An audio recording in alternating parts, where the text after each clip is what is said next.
Mr. Chairman, thanks very much for being here today. Good to be with you. I was just mentioning the call that Galanis said Joe Biden, when he was vice president, called into a meeting. It was Elena Baturina and her husband, who was the mayor of Moscow. We understand that Elena Baturina then sent Hunter Biden money. Is that correct? That's exactly correct. This call was on May 4th, 2014. Took place in New York at some party they were at. They stepped aside. Joe Biden calls and is put on speakerphone by Hunter Biden and talks to Ms. Baturina and other folks who were there at that event. Now, I think this is an interesting time, too, because remember, Ms. Baturina is the wealthiest woman in Russia. This is at the same time. It's actually 2 months after Russia goes in and takes Crimea, and there was all kinds of sanctions put on people, but she somehow escaped the sanctions, and then she's paying the Biden business operation here, Hunter Biden and his partners, money both before and after that meeting on May 4th, 2014. So correct me if I'm wrong. Did she send a check for $3.5 million to the Biden clan?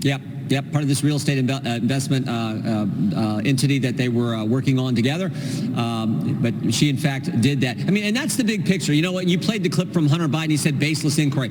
We got millions of dollars from foreign entities flowing through 20 different companies for what? What was the service? What were they selling? What were they offering? And Devin Archer, Hunter Biden's business partner, told us in his deposition it was for access to the brand, and the brand was Joe Biden. The brand who played rounds of golf, took phone calls and meetings, attended lunches and dinners with Hunter Biden and his business associates. The brand who conditioned $1 billion of American tax money on the firing of the prosecutor who was investigating the company Hunter Biden sat on the board of and was receiving $1 million a year. That's what we're talking about here. So this idea that it's baseless is just ridiculous. The country can see what was going on here, and Mr. Bobulinski, Mr. Galanis will talk about when Joe Biden showed up and when Joe Biden was actually involved in these things. That's what we're going to hear today, and the contradictions of when Hunter Biden testified under oath, what he said versus what all his partners, who he no longer has any relationship with, what they said under oath. So that's a policy decision. Get the former prosecutor in Ukraine fired. You're saying you believe Joe Biden and his family was paid for making that policy decision to go against the Ukraine prosecutor. Was that one? I'm trying to connect the dots of if they did anything that is actual policy that affects more than just the family, the country, and is he getting paid for that? The State Department had sent the prosecutor a letter saying you're doing a good job just a few months before Joe Biden goes over there and conditions the release on the money on the firing of that same prosecutor. That prosecutor was actually looking into Burisma and Zolochevsky, the CEO of that Ukrainian energy company. The one before him allowed him to have $23 million that had been seized, allowed him to have it back. The one after him dropped the charges. So the one in the middle who's actually doing the investigation, that's the one who gets fired. And oh, by the way, the State Department as well as the Interagency Policy Committee all said don't fire the guy. Focus on, don't condition the release of the money on the firing of the guy. But Joe Biden makes a game time decision. He calls an audible on the flight over. And it was right after he got a call from his son, according to Devin Archer, saying, hey, we need relief from this pressure we're getting from the prosecutor. I think that's pretty important facts. Remember this too, Maria.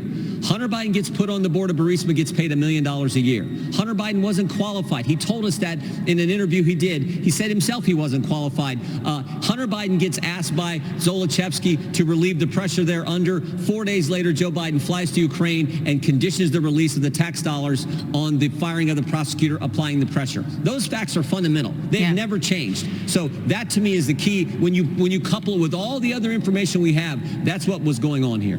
Democrats also invited former Rudy Giuliani associate Lev Parnas to testify today. They're expected to make this hearing all about Trump. Mr. Chairman, is it going to get lost in the fact that now we're talking about a former aide or associate of Rudy Giuliani? I mean, is this the same subject?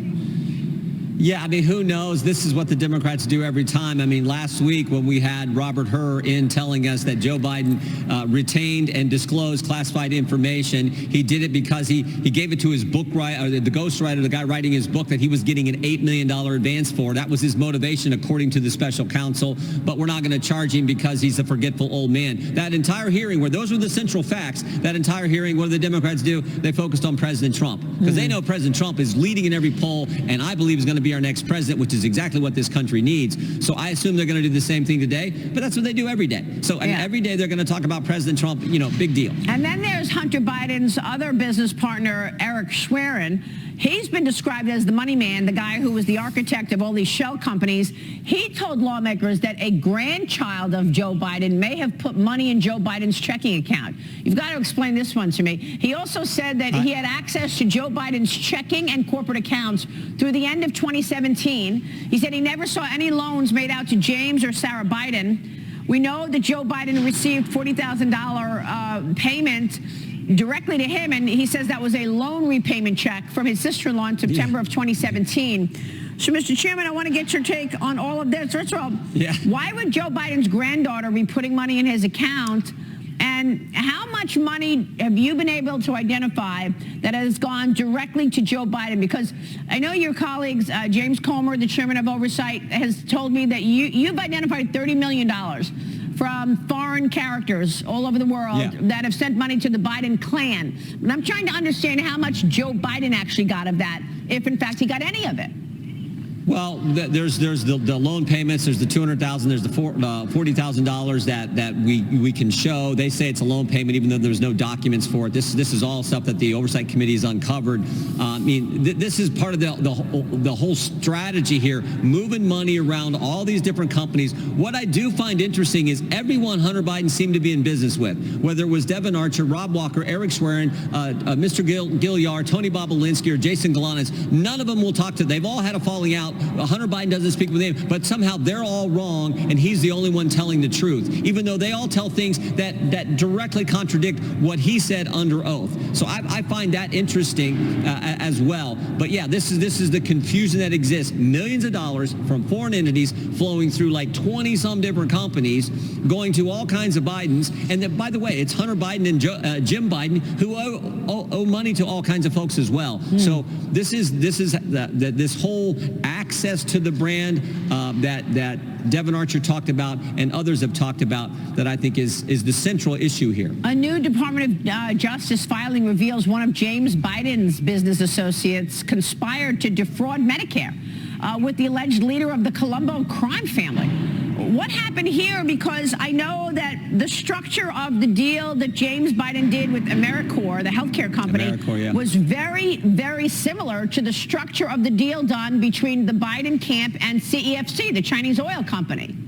I mean, there's so many questions here. Also, Eric Schwerin, who's the money man who set up all these shell accounts, if Joe Biden says he had nothing to do with any of this, how come Eric Schwerin had access to all his checking and savings accounts?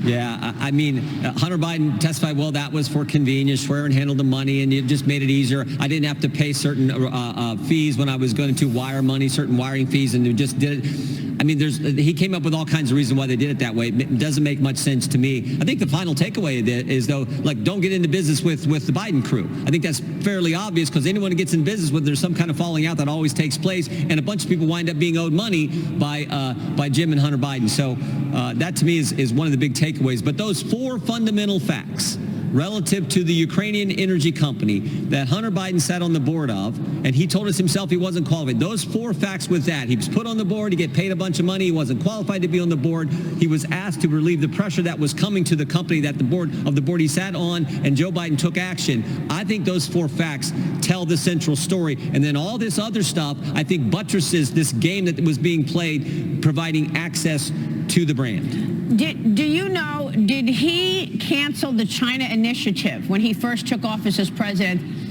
and get paid for that? Because we're all questioning why he's so soft on communist China.